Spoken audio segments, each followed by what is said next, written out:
ભરૂચ એ division પોલીસે ગેરેજમાંથી જૂની bike ખરીદી તેને ભંગારમાં વેચી તેની અસલ આરસી બુક મુજબની બાઇક ચોરી નંબરો બદલી વેચાણ કરતા 2 આરોપીઓને પકડી 10 બાઇક કબજે કરી। ગત 29 જાન્યુઆરી એલસીબી દ્વારા આમોદના કુરચનના અબ્દુલ મહમદ પટેલને ચોરીની બાઇક સાથે પકડી વધુ તપાસ અર્થે ભરૂચ એ ડિવિઝનને સોંપાયો હતો।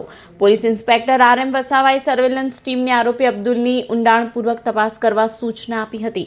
પકડાયેલ રીઢા આરોપીના કોર્ટમાંથી રિમાન્ડ મેળવી તપાસ દરમિયાન કબજે લીધેલ બાઇકના એન્જિન તથા ચેસિસ નંબર સાથે છેડછાડ કરાયા હોવાનું ખુલ્યું હતું। આરોપી સાવ જૂના બિન વપરાશવાળા બાઇક નજીવી કિંમતે ખરીદી તે વાહનો ભંગારમાં વેચી તેની આરસી બુકમાં જણાવેલ મોડલવાળું અન્ય બાઇક ચોરી કરતો હતો। પાલેશના જહીર શાહ મહેબૂબ દિવાન કે જે ટ્રેક્ટરની ટ્રોલી બનાવવાનું અને ટ્રોલીના ચેસિસ નંબર છાપવાનું કામ કરતો હોય તેની પાસે ચોરી કરેલ બાઇકમાં જૂની બાઇકની આરસી બુકમાં લખેલ ચેસિસ તથા એન્જિન નંબર કલર કરી છપાવતો હતો। આરોપીઓએ આ મોડ્સ ઓપરેન્ડીથી ચોરી કરેલા 10 બાઇક અસલ આરસી બુક સાથે ભરૂચ, પાલેજ, આમોદ, નવસારી ખાતે વેચ્યા હતા।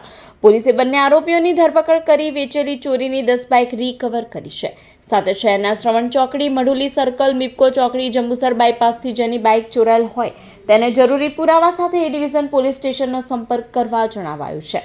આરોપીએ આ મોડ્સ ઓપરેન્ડીથી ચોરી કરેલા 10 બાઇક અસલ આરસી બુક સાથે ભરૂચ, પાલેજ, આમોદ, નવસારી ખાતે વેચ્યા હતા।